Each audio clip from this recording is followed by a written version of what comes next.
आखिर ये दलित होकर के कोई व्यक्ति एक शानदार मूंछें क्यों रख सकता है? वो अच्छा खाना कैसे खा सकता है? वो घोड़ी पे कैसे? आप रेलवे का देख लीजिए, गेल का देख लीजिए, वेल का देख लीजिए, एयरपोर्ट से लेके तमाम तरीके की चीज़ें देख लीजिए। उन्होंने उसको प्राइवेट चाहते कि जिसे वो इंसान नहीं समझ रहे थे, वो उनके सामने घोड़ी पर बैठा हुआ वो मूंछें रख रहा है, उनके आमने सामने बैठ करके हक की बात कर रहा है, और इसीलिए वो लोग आते हैं पीछे से जो है चाकू घोंप। आरक्षण की बात है, आरक्षण को लेकर के आज की तारीख में दो चीज़ें बहुत क्लियर है। पहली चीज़ तो यह है कि उन्होंने जो गवर्नमेंट की पॉलिसीज़ है उनसे नहीं ख़त्म किया है, उन्होंने ख़त्म करने के एक दूसरे रास्ते निकाले हैं।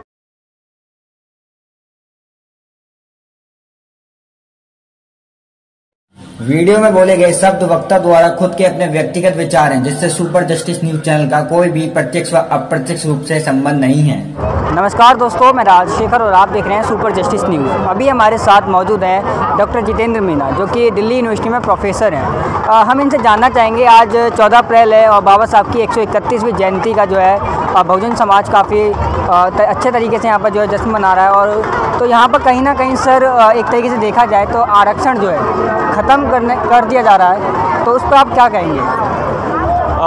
सबसे पहले तो आपको बाबा साहब की जयंती की बहुत सारी मुबारकबाद, आपको और आपके दर्शकों को। जहाँ तक आरक्षण की बात है, आरक्षण को लेकर के आज की तारीख में दो चीज़ें बहुत क्लियर है। पहली चीज़ तो यह है कि उन्होंने जो गवर्नमेंट की पॉलिसीज़ है उनसे नहीं ख़त्म किया है, उन्होंने ख़त्म करने के एक दूसरे रास्ते निकाले हैं। और वो दूसरा रास्ता ये है कि जितना भी PSU से जो पब्लिक सेक्टर की यूनिट्स थी उन सबको ही ख़त्म कर दिया, उन सब की जगह जो है प्राइवेट जो सेक्टर था उसको प्रमोट किया जा रहा है। उसके साथ साथ हम लोग देख रहे हैं कि प्राइवेट सेक्टर में जिस तरीके का मामला है उसमें किसी तरीके की आपकी हिस्सेदारी नहीं है। ऐसे में यहाँ एक ये रास्ता उन्होंने निकाल करके ख़त्म किया। दूसरा, PSUs की भी जब आलम की बात करेंगे तो पता चलेगा कि पब्लिक सेक्टर में भी खास करके चाहे विश्वविद्यालय हो, चाहे सरकारी नौकरियों का मसला हो, वहाँ पर ये हुआ कि विश्वविद्यालयों में तो हम लोग देख रहे थे कि बड़ी मुश्किल से पिछले कुछ दशकों में दलित, पिछड़े और आदिवासियों का आना शुरू हुआ था। वो आते, वो अपनी बात रखते, अपना हिस्सा मांगते, उससे पहले ही उन्हें रोकने के लिए तमाम तरीके के काम शुरू हो गए।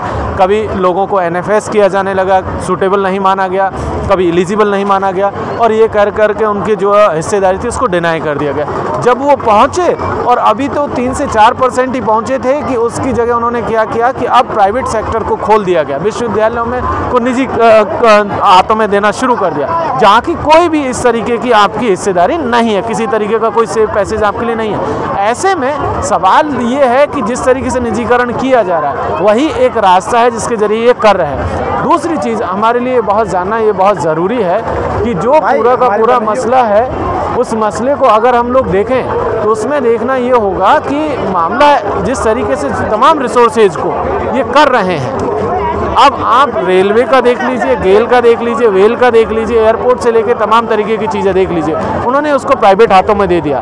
कौन लोग हैं जो इसको मालिक बन करके बैठे हुए? तो ये वो लोग हैं जो आज़ादी से पहले इनका कब्जा हुआ करता था। बड़ी मुश्किलों से हमने देखा कि हमारे पुरखे, चाहे बाबा साहब अम्बेडकर हों, जयपाल मुंडा हों, और तमाम तरीके के, उन्होंने लड़ कर के हमारा ये हिस्सेदारी सुनिश्चित करवाई थी कि भाई आप इस देश के बासिंदे हैं और आपका ये हक बनता है कि आप इसके निर्माण में जो है योगदान दें। और ऐसे में हुआ ये कि आप जैसे ही आप आगे बढ़ना शुरू किए, उन्होंने आपको जो है बाहर करना शुरू कर दिया।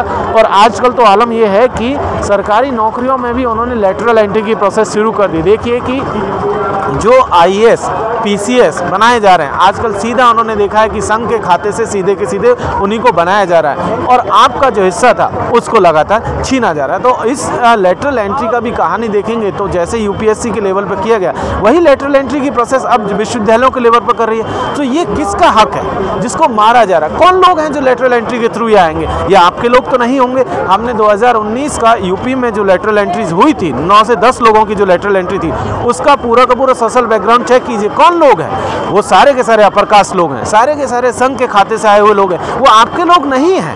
वो आपका हक वो मार करके किसी दूसरे को दिया जा रहा है। बाबा साहब हमारे लिए यही तो सुनिश्चित करके गए थे। उन्होंने कहा था कि भाई हम ये सिर्फ पैसे इसीलिए दे रहे हैं ताकि इन लोगों के साथ जो हिस्टोरिकल इनजस्टिस हुआ है उनके साथ अब आप न्याय कर सकें। लेकिन फिर से ये जो नया निज़ाम आया, नई सत्ता में जो लोग बैठे हुए आरएसएस और बीजेपी के लोग, वो क्या कर रहे हैं? वो फिर से आपको दूसरे रास्तों से इन संसाधनों से बेदखल कर रहे हैं, चाहे विश्वविद्यालय हो, चाहे नौकरी हो, चाहे और तमाम तरीके की चीज़ें हो।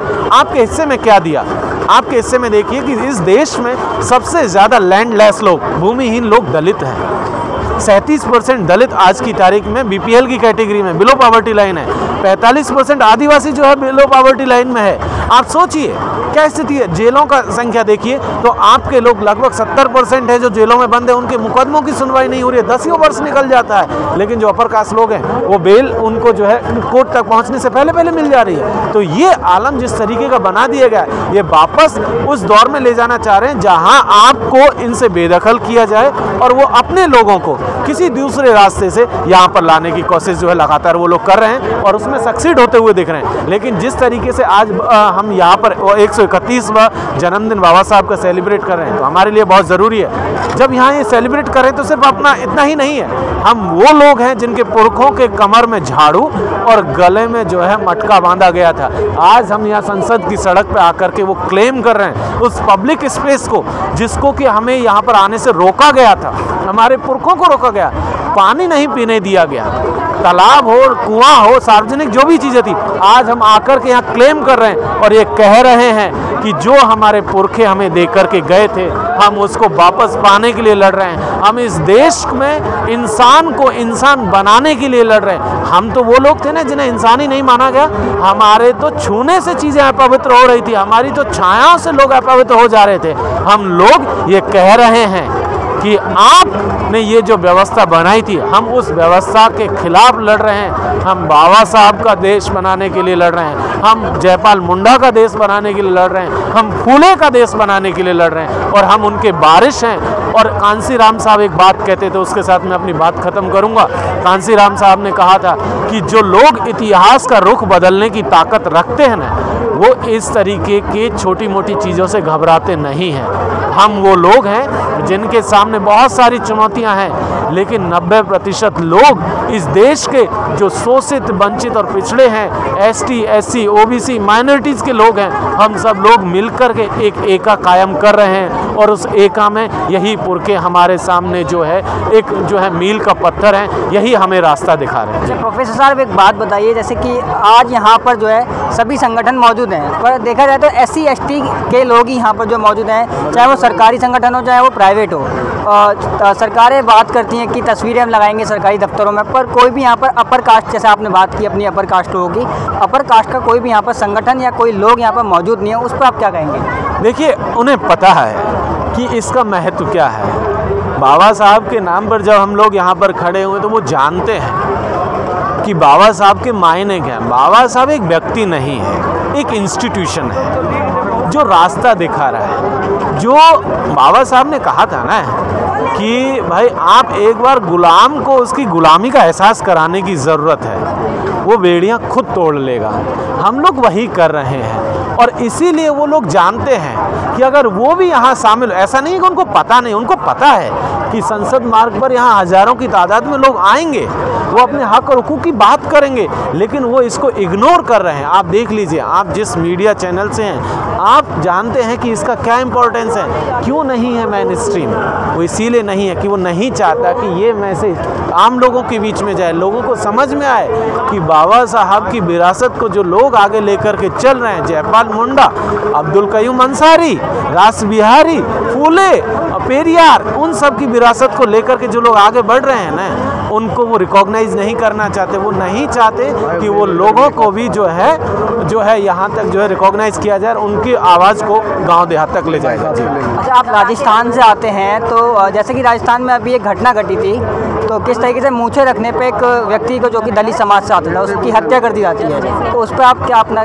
देखिए, मूछें रखना, अगर राजस्थान की बात करें तो मैं बताऊं आपको, मूछें रखना, घोड़ी और इस तरीके के अच्छे कपड़े पहनना, अच्छा खाना खाना, ये फ्यूडल लोगों का वो हुआ करता था। अब हमारे लोग जो है उस हक और हुकूक के लिए लड़ रहे हैं, वो अच्छा खाना खाते हैं, वो अच्छी मूछें रखते हैं। और लोग क्या चाह रहे हैं? वो चाह रहे हैं कि आखिर ये दलित होकर के कोई व्यक्ति एक शानदार मूछें क्यों रख सकता है, वो अच्छा खाना कैसे खा सकता है, वो घोड़ी पे कैसे बैठ सकता है। वो इसीलिए आपको रोक रहे हैं क्योंकि आपका असर्शन उनसे बर्दाश्त नहीं है। वो नहीं चाहते कि जिसे वो इंसान नहीं समझ रहे थे, वो उनके सामने घोड़ी पर बैठा हुआ, वो मूछें रख रहा है, उनके आमने सामने बैठ करके हक की बात कर रहा है। और इसीलिए वो लोग आके आते हैं, पीछे से जो है चाकू घोंप करके चले जाते हैं और एक उस नौजवान जितेंद्र मेघवाल की वो हत्या करके चले जाते हैं। लेकिन एक चीज़ है, जितेंद्र मेघवाल अकेला नहीं है, वो एक पूरी की पूरी परंपरा है।